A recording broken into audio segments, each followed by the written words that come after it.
I'm Mark Sponsor, and welcome to the Stormsurf Video Surf Forecast, the week starting Sunday, August 21st.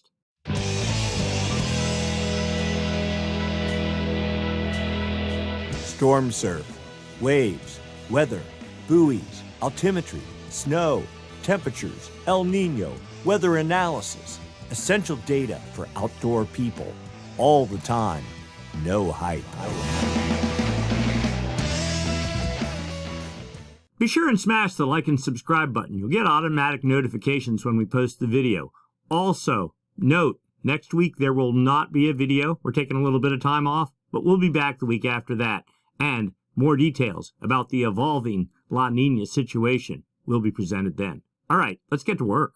Looking at significant wave heights for the South Pacific Ocean, we see a pretty calm pattern in control. Yeah, there's some seas south of Australia, but they're crashing into the Ross Ice Shelf, and a little bit of something well east of the California swell window. But what really stands out is just the northern extent of ice in the Ross Ice Shelf and over the Southeast Pacific. That's really just putting a damper on storm production. All right, let's get into the details. We start by looking at jet stream level winds. These winds up about 30,000 feet help support the formation of gales when they form, help direct their track. We're looking for a trough, a push in the jet to the north, and there is a trough here. But from the previous image, we saw that the ice line's like 62 south, pushing up to about 60 south. So whatever trough forms here would be completely over feet of Antarctic ice, leaving no wind to get traction on unice-covered ocean waters, and therefore no swell production is possible. So let's just push forward. We see instead a ridge pushing south under New Zealand as we get into Monday, the 22nd of August, over the Ross Ice Shelf. Again, the southward moving jet like this just helps create high pressure aloft, and that does nothing for storm production. But like this trough here, if it were far enough to the north, that would help create a clockwise flow aloft and down at the ocean surface. That's the hallmark of low pressure. And low pressure, of course, if it's strong enough, generates winds. Winds, if they're strong enough over a large enough fetch area, generate seas. Seas, as they radiate away from the fetch area, groom themselves out, eventually turn into swell. Swell, when it hits your beach, turns into surf. But we don't see any potential for that in the immediate forecast. Continuing out into Tuesday and Wednesday, the ridge pushing south over the Ross Ice Shelf just continues. Wednesday, and then Thursday, things let up a little bit into Friday. This is what's called a zonal flow. The wind's just running flat west to east, but again, they're like right on the hairy edge of the Ross Ice Shelf there, and likely not supportive of gale development. Now, a trough is forecast developing on 06Z Sunday. That's Saturday night, a week from now, the 27th of August, pushing north. That actually looks like a decent trough, moving off to the east as we get 180 hours out, but starting to pinch off. So unknown whether that is real or just a figment of the imagination of the computer or whatever. We're not holding our breath at this moment. Let's go take a look down at the surface. Here we are, surface level pressure, surface level winds. All right, New Zealand, Antarctica down here, Australia there, Chile over there. The ice line right around here, 62 to 60 south, something like that. So there is a gale. It is in the Southeast Pacific, but notice the arrows. Winds in it 30 to 35 knots, pushing southeast, a penguin storm, nothing to support what we need to see. As we get into Tuesday, another gale tries to start pushing north of the Ross Ice Shelf, but does it only east of the Southern California swell window. Dana Point, something like that, is right around 117, 118 west, something like there. No real fetch in the swell window. And then another one tries to do the same thing, but pretty much east of the California swell window on Wednesday, the 24th. More fetch, there's this little cutoff low that's forecast here in the northern reaches of the Southeast Pacific on Wednesday, Thursday. We don't think, typically they do not develop as strong as forecast on the model. Then another gale tries to develop. We know there's a zonal flow going on the jet stream just right on the hairy edge of the Ross Ice Shelf on Friday into Saturday. Probably nothing from that. And then that trough is forecast developing as we get into Sunday. We see a tiny area at 35 knot winds aimed north. As we get into Sunday, let's see, get ourselves, but it quickly fades out. Another gale develops behind that on into Monday, the 29th of August, but way too far south, all encased in ice. No real hope there. Now, it's not all doom and gloom, because we're going back in time. This is the wave model. Significant wave heights for the South Pacific, but we're going back in time a week to Sunday, August 14th.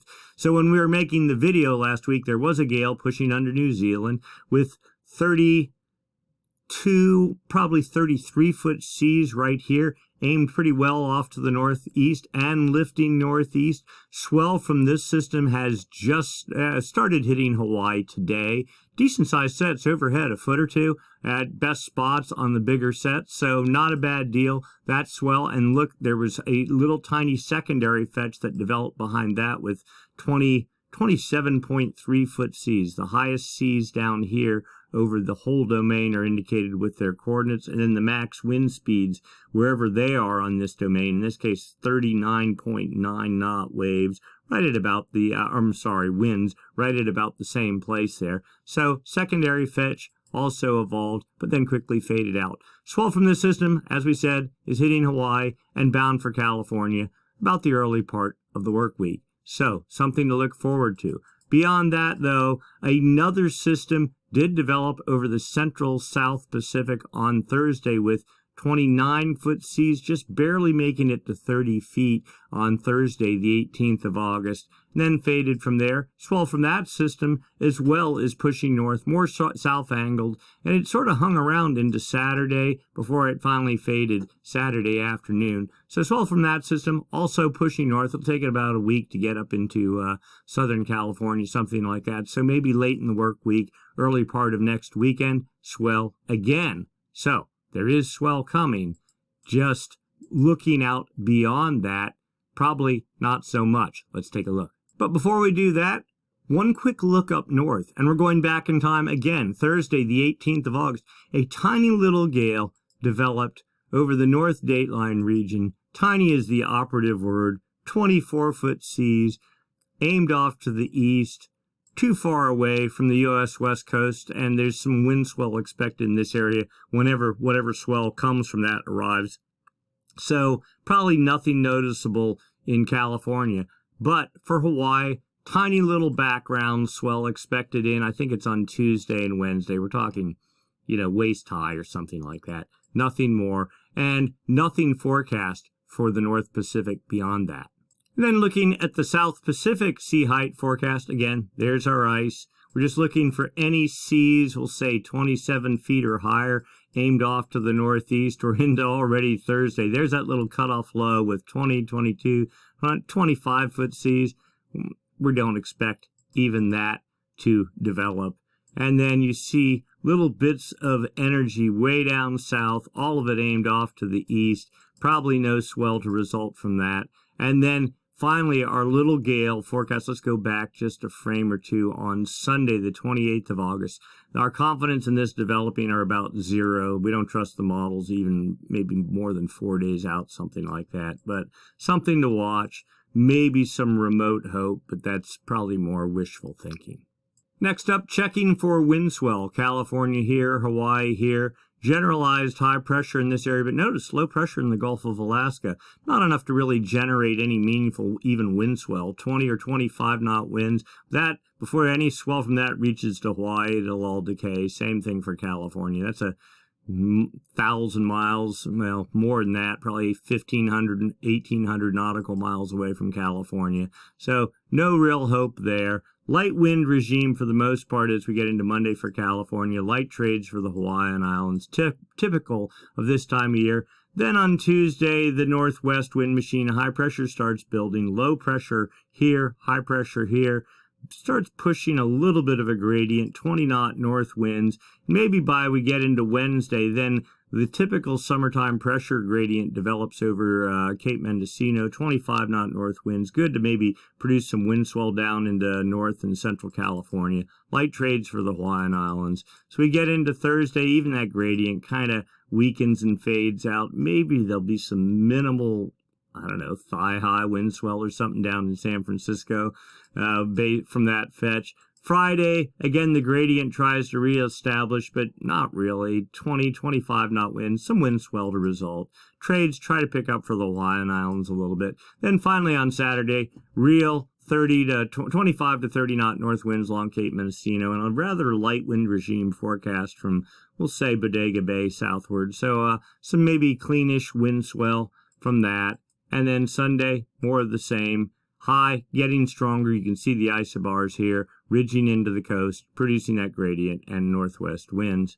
And that starts fading as we get into Sunday. So some wind swell and some southern hemi swell for California and southern hemi swell for Hawaii. All right, let's go take a look long term. What's going on with the Madden Jullian Oscillation and the El Nino Southern Oscillation, otherwise known as La Nina and or El Nino. We're looking for signs of the active phase of the MJO, the Madden Jullian Oscillation. Two phases to it, active and inactive. The active phase is the one we want. We want it over the Pacific. The MJO travels from west to east on the equator around the planet. Active side on one side of the planet, inactive phase on the other. It rotates from west to east. When the active phase moves into the West Pacific, well, it is like a low-pressure system, and what that helps do is dampen trade winds in the West Pacific. It also imparts energy to the jet stream over in the West Pacific that then flows eastward towards the East Pacific. That is great for helping to fuel storm development. And also, with the westerly winds or the normal trade winds in the far West Pacific, they get dampened by the active phase of the MJO, and it actually can create westerly anomalies or westerly winds that in turn can take warm water that's normal in the West Pacific and start pushing that east. That's known as a Kelvin wave. If you have successive active phases of the MJO, they can create successive Kelvin waves that eventually erupt in the far East Pacific on the equator at Ecuador, and that will take warm water starting it to build up there in the East Pacific, and that is the hallmark of El Nino. All right, so looking at winds, right now this is data from the TAO buoy array, series of buoys strung across the equator, used for monitoring El Nino. We're looking at the arrows. Those are wind speeds. This is the East Pacific, West Pacific there. That's New Guinea there. The equator right there. The date line right there, international date line. We're just looking at the arrows, the size of the arrows, strong easterly winds in the East Pacific, strong easterly winds in the Central Pacific.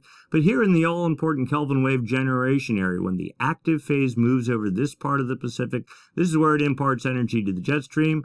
And this is also where it can start creating a Kelvin wave if it produces westerly anomalies.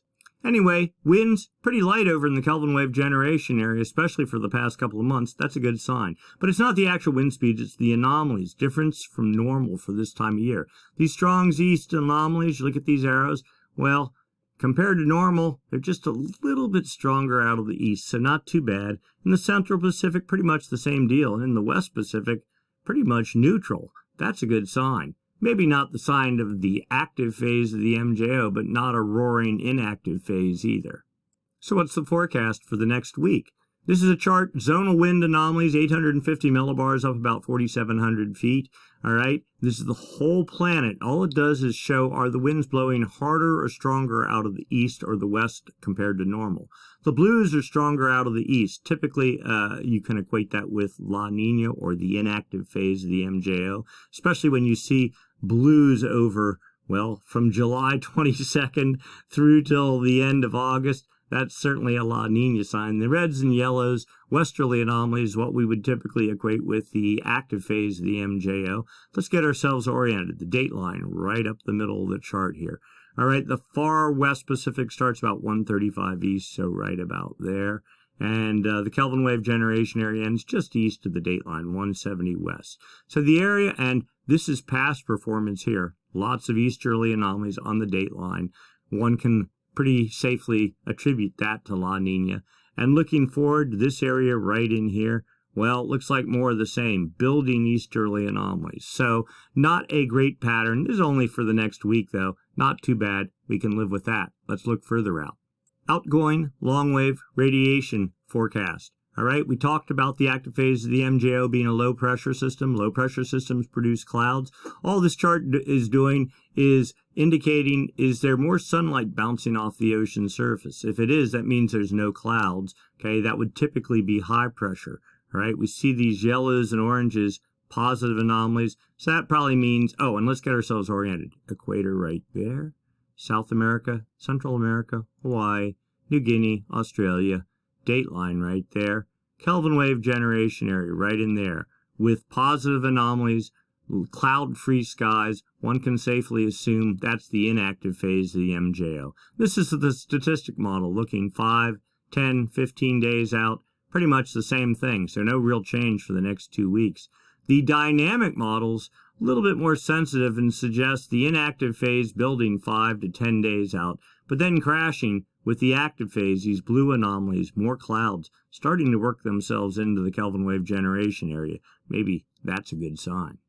Phase diagrams, same way of looking at the two models. Statistic model here, dynamic model here, but a little bit different. The MJO, active phase, moves from west to east, from the Indian Ocean to the Maritime Continent, or the West Pacific to the East Pacific, underneath the United States, across Africa, back to the Indian Ocean. Round and round she goes. Where the heavy dot is where the active phase is right now. So, roughly over Africa, let's say. And these little colored squiggly lines here, that's the forecast. So, oh, and if the dot is inside the circle or on the circle, it's considered very weak. So a very weak active signal right now.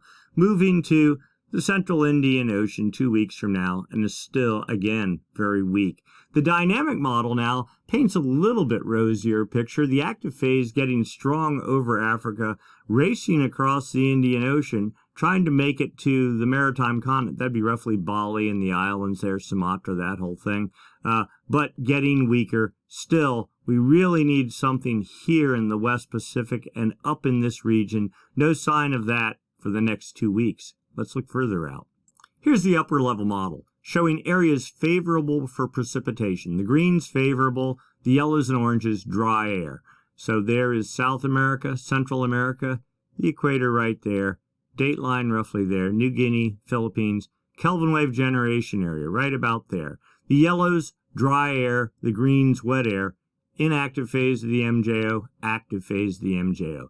8 panels, 5 days each panel, going out 40 days. You can see the inactive phase making its way across the Pacific and then just kind of dying about the early part of September. Active phase moving into the West Pacific, pretty weak. It too kind of falling apart, barely making it into Ecuador, we'll say, later in September. Then maybe the inactive phase coming behind that. This is a statistic model. Keep that in mind as well.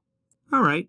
850 millibars zonal wind anomalies, the same thing, the east-west component of the wind, but this goes out a month, from August 20 to September 17th. All right, we see the blues, those are easterly anomalies, again, inactive phase of the MJO. In fact, the dot here shows you, the dotted line shows you an actual inactive phase of the MJO.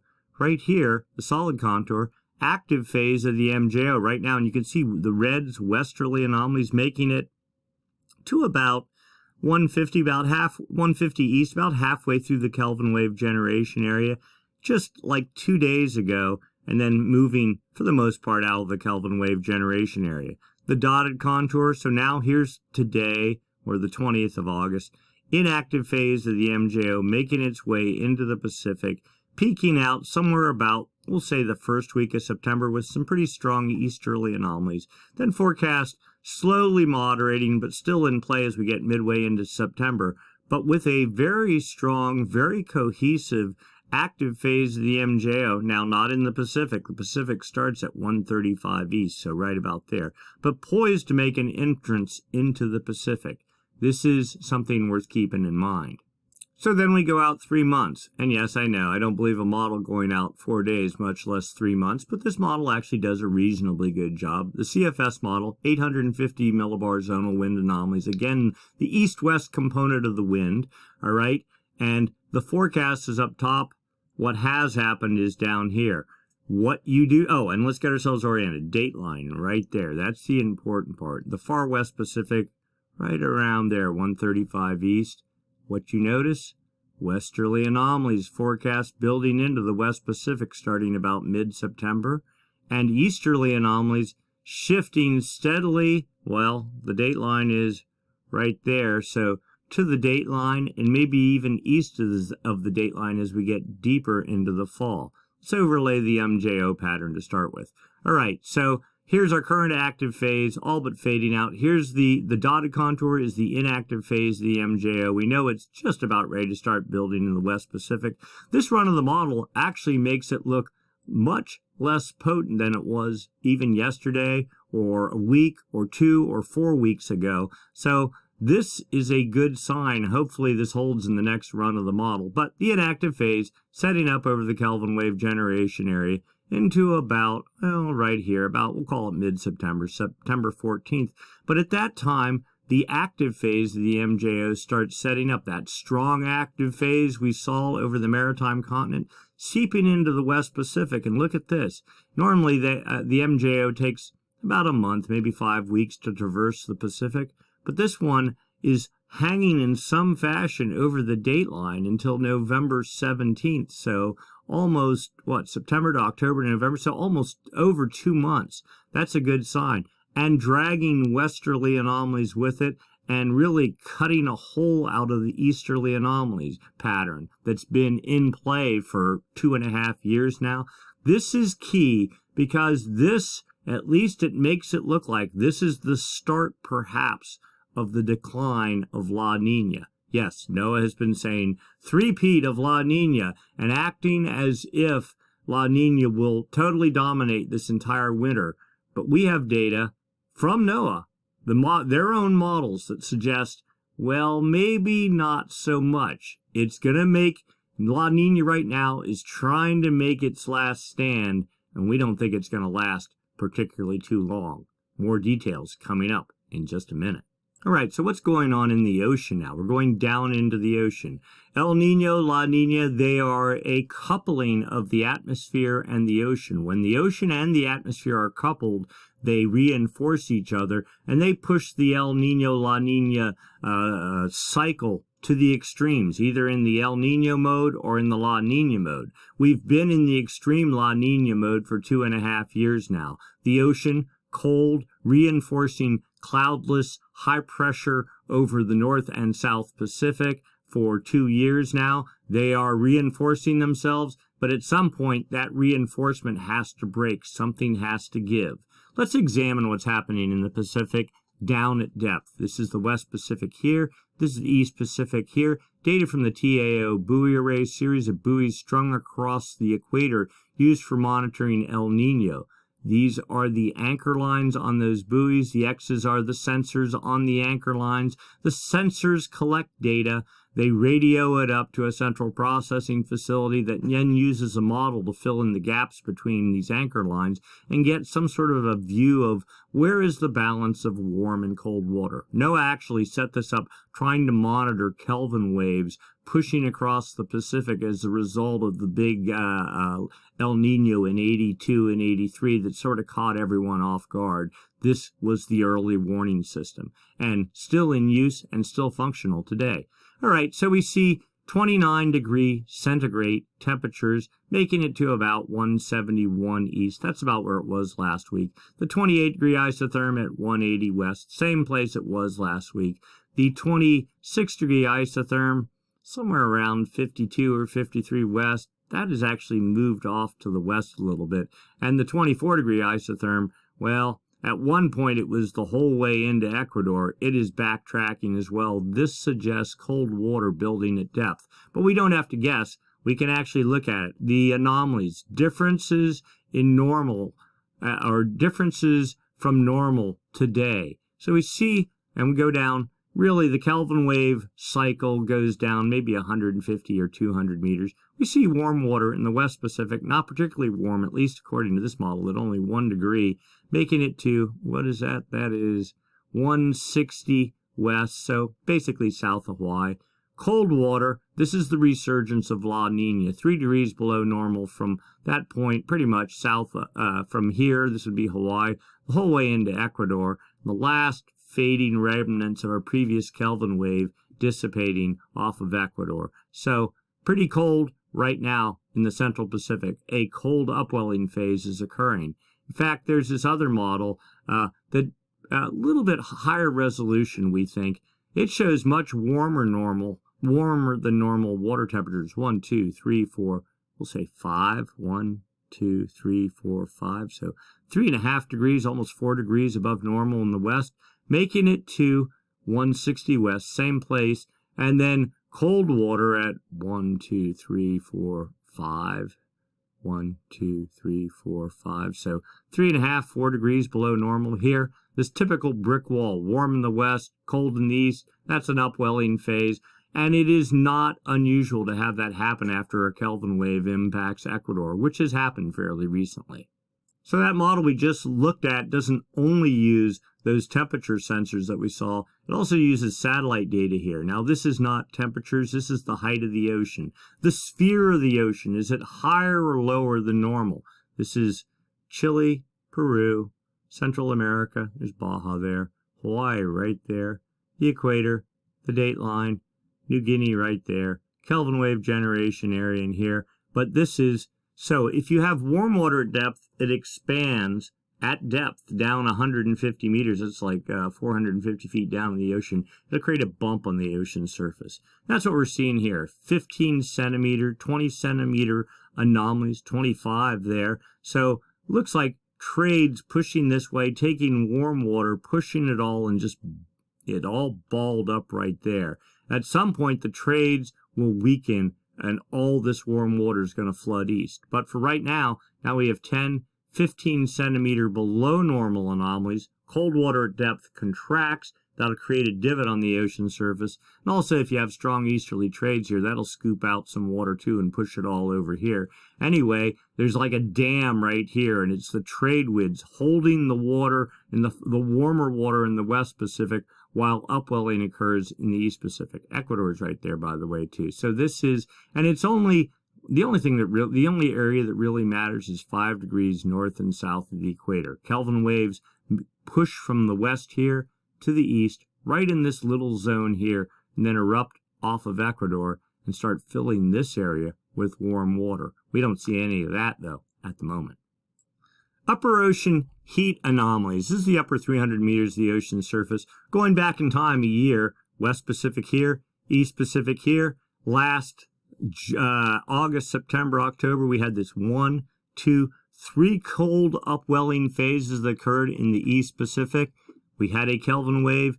December of last year pushed warm water. You can see it. Active phase of the MJO created westerly anomalies, pushed warm water across the Pacific.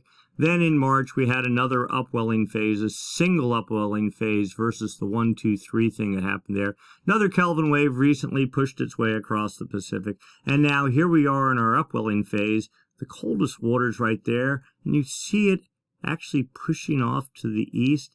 It almost looks very much like this one here, like hopefully this is a single pulse cold wave and will not turn into a 1, 2, 3 sort of thing like what happened last fall. If this is a 1 pulse cold wave, and it's too early to say if that's all that's going to happen, though the models seem to suggest that's exactly what's going to happen, that would pretty much be the end of La Nina.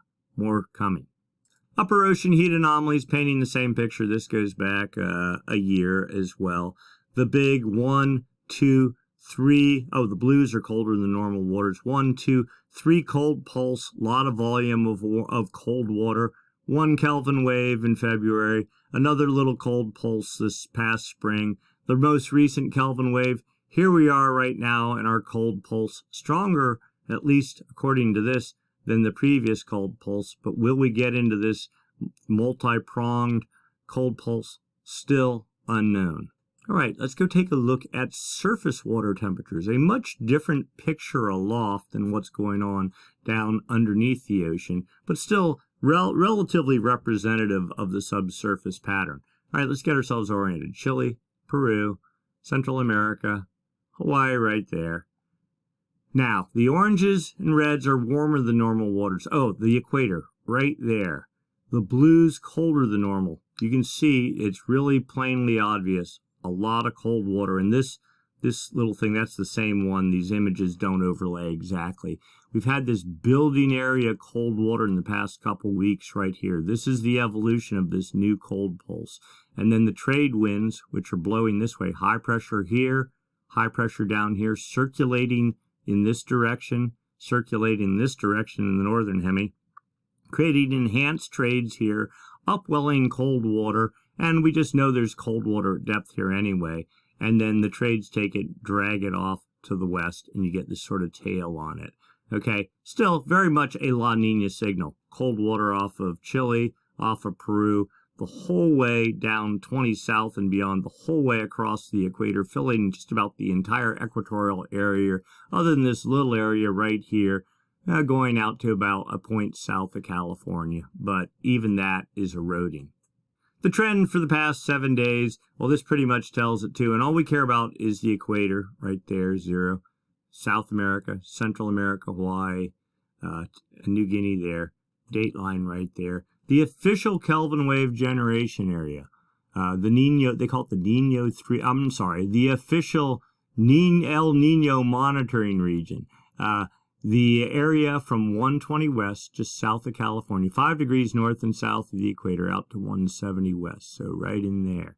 Now, this is not temperatures. This is the trend for the past 7 days. You can see the blues, temperatures getting colder from the Galapagos the whole way out to a point south of Hawaii. So no big surprise. We know nothing's warming. We know all warm water at depth is over here. There's no active phase of the MJO to create a Kelvin wave. So temperatures cooling, and that's plainly obvious here. And then the backed off view one more time. Colder than normal waters, but also note right in here, these temperatures were far colder a month ago, 2 months ago, 3 months ago. Really, all our cold water is limited. You know, the really markedly cold water is right here. This seems to be discharging very, very slowly. And this, we assume, you can actually see the little eddies here as trades blow the cold water east, and then it gets caught by other things, sort of dragged up north and south. But the cool pool still in play, being reinvigorated, at least for the moment. All right, what's going on in the atmosphere? Again, we talked about the ocean and the atmosphere being coupled, and they reinforce each other. Are they coupled at the moment? Well, we look at data, see surface level pressure from Darwin, Australia, roughly in the Indian Ocean, and Tahiti in the Central Pacific, and you can look at the difference in pressure, build an index, and determine whether pressure is higher in Darwin or higher in Tahiti. If the index is positive today, plus 3.88, slightly positive, that says pressure is slightly higher over Tahiti. But notice, it went down to minus 32.9 a couple of days ago. Now, bear in mind, it was only 4 days worth of negative readings, so some weak local low pressure system passed over Tahiti. This stuff happens all the time, or some weak high pressure system builds over Darwin and then fades out. So the index is rather noisy. But just eyeballing this, well, we were real negative, we were positive a couple of days, we were pretty positive there. I mean, by and large, still mostly positive, but a little dent or a little nick in that bulletproof positive pattern at least showed up for a couple of days. 30-day average, we use this to sort of monitor after the fact the active-inactive phase of the MJO. Today, 9.11. It fell a little bit there, but what's it been? Well, hovering in the 8 to 9 range, pretty much unchanged the past month. That's maybe a good thing because yes, it's positive, but it's not super positive, and it doesn't seem to be trending positive either. And then the longer term 90-day average, this is your El Nino La Nina indicator. If you see a bunch of positive numbers, and as you see here, steadily in the 11, 12, 13, pretty much holding there, sort of suggests a stable pattern, at least for the moment, all on the La Nina side. So we can graph out the 30-day SOI average to just sort of get a trend. 0 is neutral here. This goes back, 2 years, 2.5 years, something like that, maybe even more. But you see, before we got into La Nina, we were in this borderline weak El Nino state. Then July 2020, you see the index steadily rising. The upward spikes here are the inactive phase of the MJO. The downward spikes are the active phase of the MJO. All this says is the inactive phase of the MJO got the upper hand. Then in April, it faded a little bit, and then we started on another uptick in in July 2021, and have been pretty much on the rise ever since into about July of this year. And then we've been sort of doing this slow downward thing, as if maybe things have peaked out. We want to see this continue to fall. Will the models give us that satisfaction? So we'll start by looking at raw data from the CFS version 2 model. This is NOAA's official model for the Niño 3.4 region, the official El Niño monitoring region. All right, the solid contour is the solid line here is what has been happening. And basically, temperatures just sort of hanging about -1 degrees or -3/4 of a degree. Half a degree is the cutoff for La Nina. Anything below that is fully La Nina. So that's where we've been. More of the same forecast into about September, then even dipping a little bit more as we get into October and November. But then after that, look at this, a steady upward climb to above neutral, almost bordering on La Nina conditions as we get into May of next year.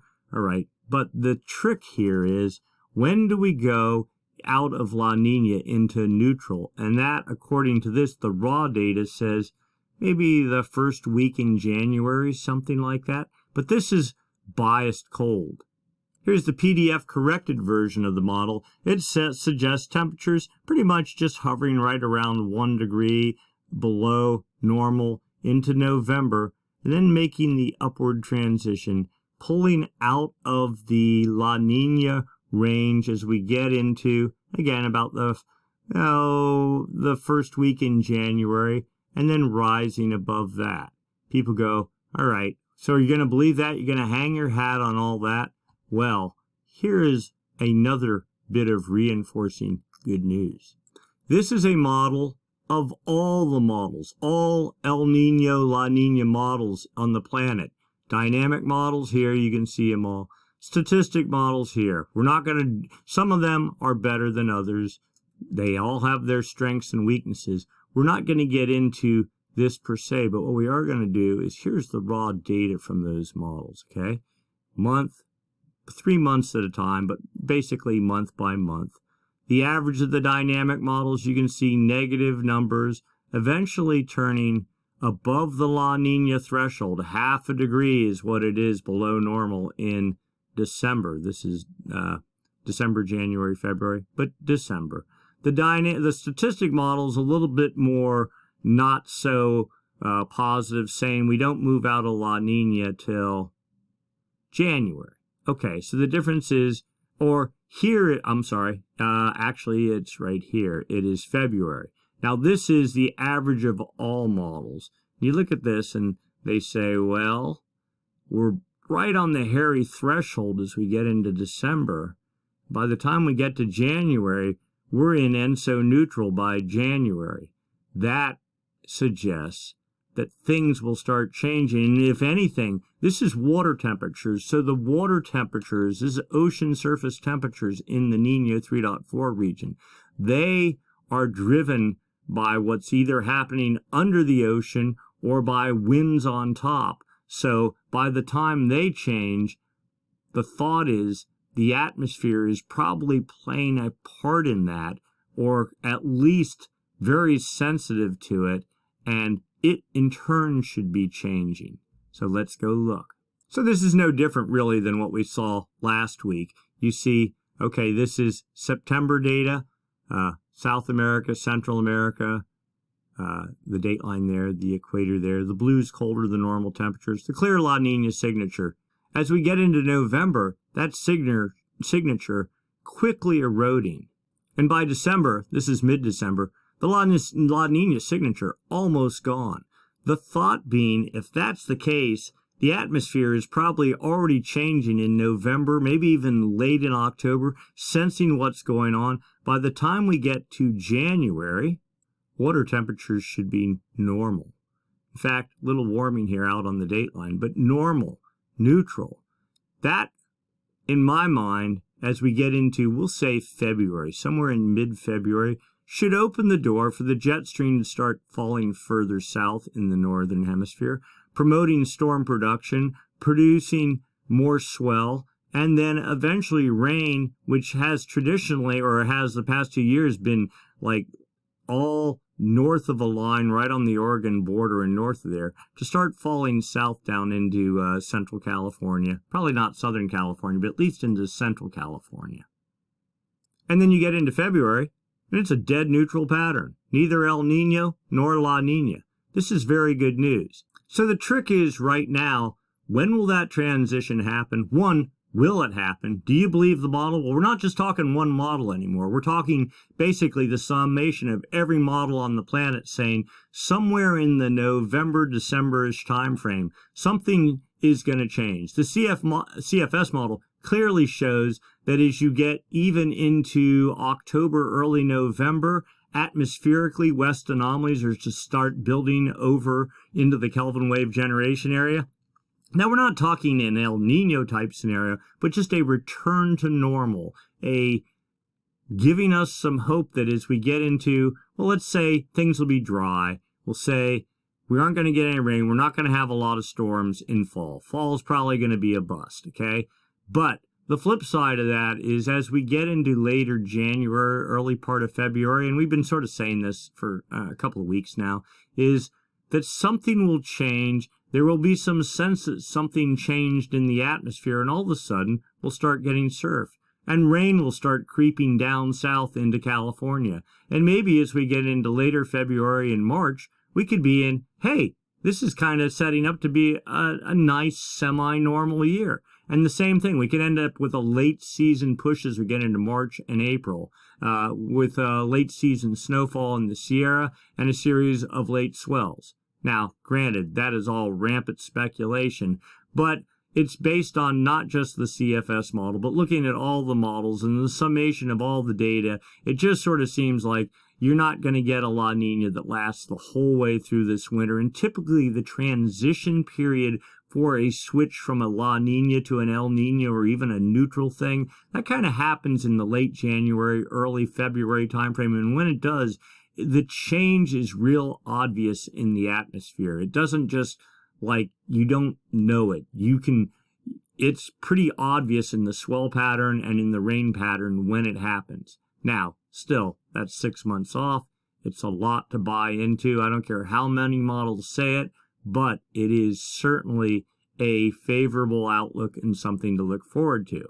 In the meantime, well, we have 2 southern hemi swells on the way for California. One for Hawaii. It's hitting already now. Decent size overhead and expected to continue for a few days for the islands. Then push into California as we get into like Tuesday, Wednesday, Thursday, the whole way through the weekend. With that second swell from the far southeast Pacific reinforcing it over the weekend. So swell certainly in the models or in the forecast. Make the most of it because beyond that, things look pretty quiet. Waiting for the North Pacific to come online. Yeah, tiny little swell for Hawaii.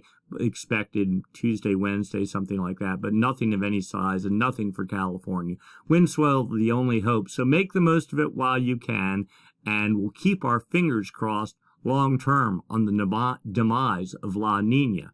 All right, if you haven't already, give us a like, give us a thumbs up, subscribe. And you'll get automatic notifications when the videos post. Be reminded there will be no video next week, so it's not like this situation is changing super dynamically. So 1 week off will probably be okay. I need a little vacation too. All right, but we'll do this 2 weeks from now. Same time, same channel. Thanks for watching. We'll see you then. Bye.